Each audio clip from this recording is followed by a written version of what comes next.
Today we'll see the next class, elements of state.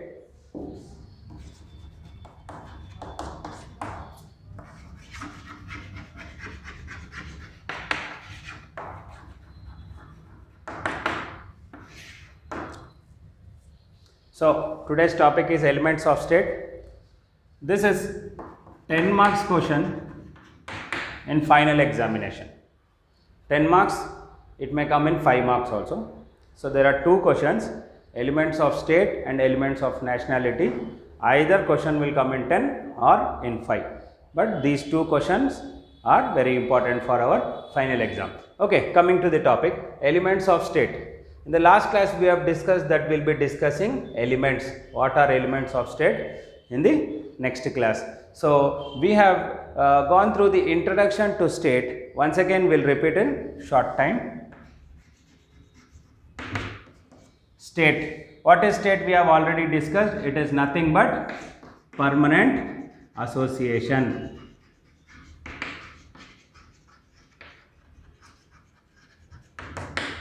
Why we will say association? That we have discussed in the last class. Need not to repeat that. Why to waste our time? So it is permanent association. Now it promotes welfare. Welfare how? Permanent. And with the help of government. We said government is agency to whom? To state. So government is agency to the state. Now state is a thing which promotes welfare, permanent welfare to the people who reside in it. Example, state means state is nothing but our country. Our country's name is India. So what is the conclusion here? India is a state. Now its duty is nothing but it is a permanent association which promotes permanent welfare with the agent called government. So this is about the state. Now we will see what are the elements in state. There are 7 elements, but we will discuss only 4 in inter first year. So what are the 4 things? We will see.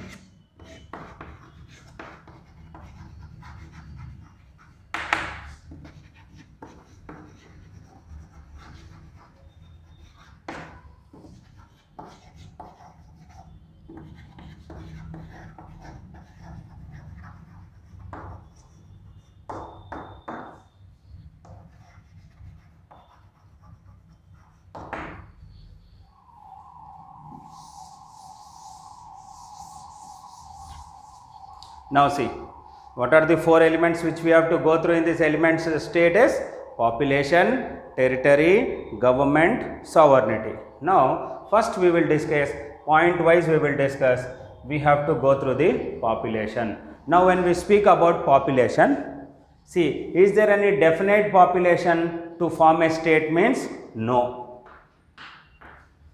Previously there was? Yes. Previously means in BCs. BC में था क्या? ऐसा कोई population के लिए separate number रहना चाहिए? Yes, वो BC टाइम में. But today in modern times do we say is there any compulsion that we must have so much population? Example, it was 10,000 in those days. Then it was not state, it was society then. Now it is state. Now it is organised. What is the difference between society and state? We have discussed in the last class. Okay, society is purely based on the religious doctrines, but here when it comes to state, religious doctrines don't have influence on the government. So government में religion का इस्तेमाल नहीं कर सकते. So यहाँ पर ये हम discuss करें. Now population का कोई definite population है क्या बोले तो? No. So first इसको क्या करना है? हम कैसा करेंगे? This is first element. What is the first point in population? It is the first element of state. First element of state. We cannot form state without population. Example, now there is no population. Is there any place that we can say there is no population? कहीं ऐसा एक जगह बताओ कि जहाँ पर population नहीं है. सो हम कॉन्टिनेंट्स के बारे में तो डिस्कस करें हैं। एग्जाम्पल हम ले लेंगे अंटार्कटिका। अंटार्कटिका में लाइफ है क्या? लाइफ है, लाइफ बोलते तो एनिमल्स है, बट यहाँ पर पॉपुलेशन नहीं है। पॉपुलेशन नहीं है का मतलब क्या है? यहाँ पर पीपल नहीं है। यस स्टूडेंट्स, सो यहाँ पर पॉपुलेशन नहीं है, यहाँ पर क्या है? एनिमल्स है। सो उसको स्टेट बना सकते क्या? No need to make a state. So we can say population is the first element of state. You cannot form state without population. That is the reason Antarctica को एक स्टेट बोल के हम नहीं बोलते, सिर्फ उसको कॉन्टिनेंट करके नेम करके हम छोड़ दिए। लाइफ नहीं है क्या अगर बोलेंगे आप, तो दैट विल बिकम रॉन्ग। वहाँ पर पोलर बेयर्स रहते हैं, हस्कीज रहते हैं, डिफरेंट सील्स, पेंगुइन्स, कहीं ऐसे लाइफ है। God created life even in that place, but there is no population, so there is no need of these 4 elements. That means there is no population, means the territory demarcation is not so compulsory. No one will come and no one will start some new state there, and there is no need of government. There is no need of any rules and regulations in forest. So animal rules, animals will follow, and sovereignty is not at all a issue there. So first we have seen population elements of state में first element है, इसके बगैर आप state नहीं बना सकते। Then after this if you see there is no compulsion of population. एक figure का कभी एग्जाम्पल 10,000 हम ले रहे, ये अरिस्टोटल के टाइम पे 10,000 पीपल रहना जब जाके आप स्टेट बना सकते, ये इंपॉर्टेंस रहता था वो टाइम पे। Why? It was in ancient Greek city states.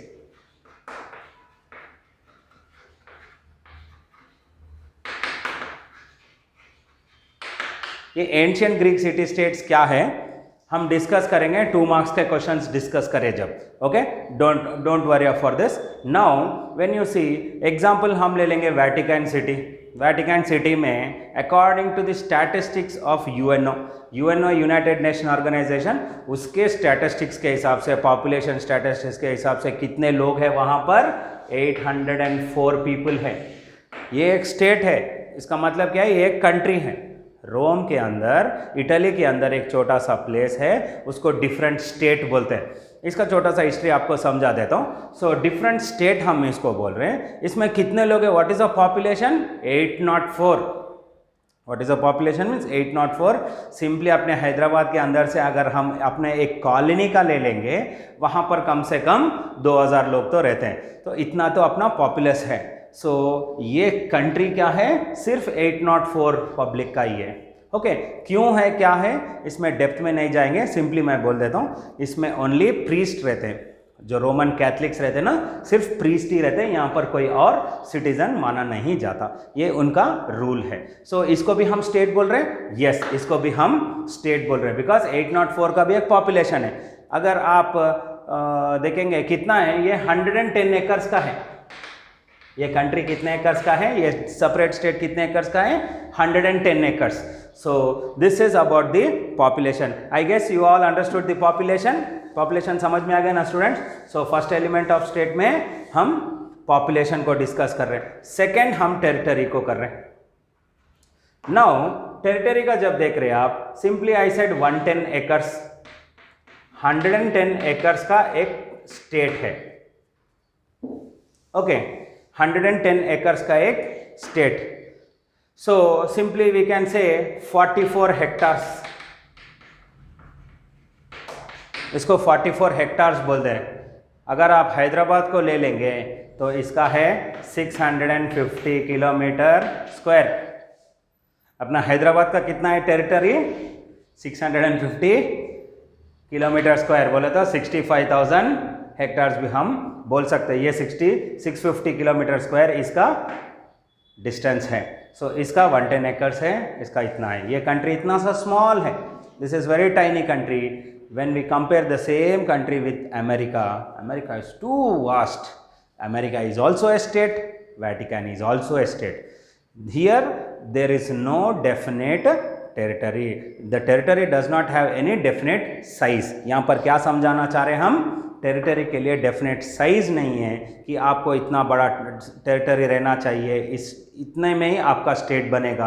अगर इससे कम है साइज तो आपका स्टेट नहीं बनता, ऐसा कोई कंपल्शन नहीं है। So territory can be small, territory can be vast, but everything has its own pros and cons. इसका मतलब क्या है, एडवांटेजेस भी है उसके, डिसएडवांटेजेस भी है। अगर टेरिटरी बहुत स्मॉल है, वेरी स्मॉल, तो उनको हर टाइम एक डेंजर रहता। What is the danger? Foreign occupation का, बाहर के जो आजू बाजू जो नेबर कंट्रीज है उनको कब्जा करने का डेंजर कभी भी रहता। एंड अगर वास्ट है, बहुत बड़ा है कंट्री, सो कौन इलीगल इमिग्रेंट्स अंदर आ जा रहे वो समझ में नहीं आता। मगर वास्ट कंट्रीज में क्या है, वास्ट नेचुरल रिसोर्सेस रहते हैं। सो एडवांटेजेस भी है, at the same time disadvantages भी है। सो यहाँ पर आपको एक बात कॉमन समझ में आ गया कि यहाँ पर कोई डेफिनेट पॉपुलेशन नहीं है स्टेट बनाने के लिए, वैसा ही यहाँ पर डेफिनेट साइज भी नहीं है टेरिटरी बनाने के लिए। फिर हम आएंगे गवर्नमेंट पे, then will come on government.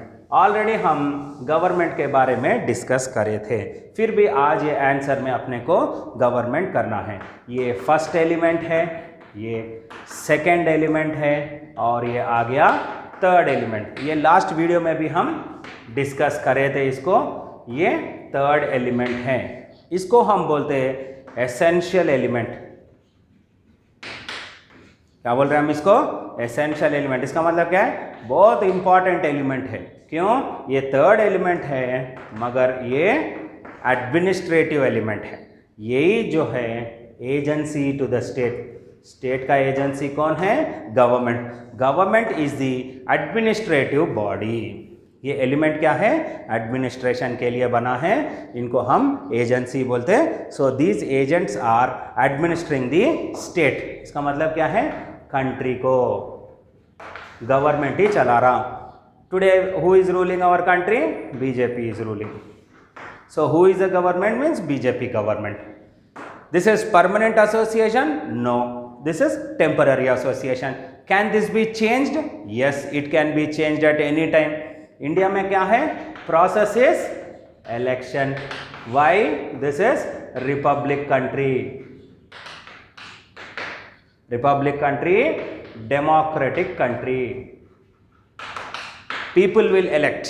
Okay, government can be changed at any time. So essential element बोल दिए, थर्ड एलिमेंट बोल दिए इसको, और इसको हम बोल रहे हैं agency to state. Then what we are saying, it promotes welfare, it imposes rules and regulation. क्या कर रहा है इन्हें? रूल्स एंड रेगुलेशंस भी अपने ऊपर इम्पोज भी कर रहा और अपने को रूल्स फॉलो करने लगा रहा। एट द सेम टाइम वो रेगुलेशंस के साथ वो भी काम कर रहा है। Example, yesterday we have discussed the fundamental rights. So fundamental rights क्या है? A person exercises his rights from the government. Okay, that is fundamental rights. And what is a duty? Which is a responsibility of a citizen towards the state. State के तरफ अपना जो responsibility है उसको हम fundamental duties बोल रहे हैं। सो ये सब का देखभाल करने वाला कौन है? This is the element which take cares of all this administrative procedure. And last comes sovereignty. अब आपको ये सॉवर्निटी के बारे में थोड़ा टॉपिक बोलना है। ये सॉवर्निटी क्या है? ये फर्स्ट टाइम आप लोग सुन रहे हैं। सर गवर्नमेंट तो सुने, टेरिटरी सुने, पॉपुलेशन सुने, स्टेट भी सुने थे हम एसएससी में, मगर ये एक नया वर्ड दिख रहा सर, तो इसका स्पेलिंग भी देख लो। SOVEREIGNTY।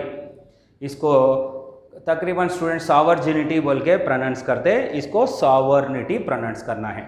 Sovereignty is nothing but ultimate power. इसको सिंपल टर्म्स में अल्टीमेट पावर बोलो। Over it's citizens, over it's borders. over its citizens, over its borders. Ultimate power over its citizen and over its borders. So citizens हम अंदर, इसको हम बोल सकते हैं इंटरनल सॉवर्निटी, इसको हम बोलते हैं एक्सटर्नल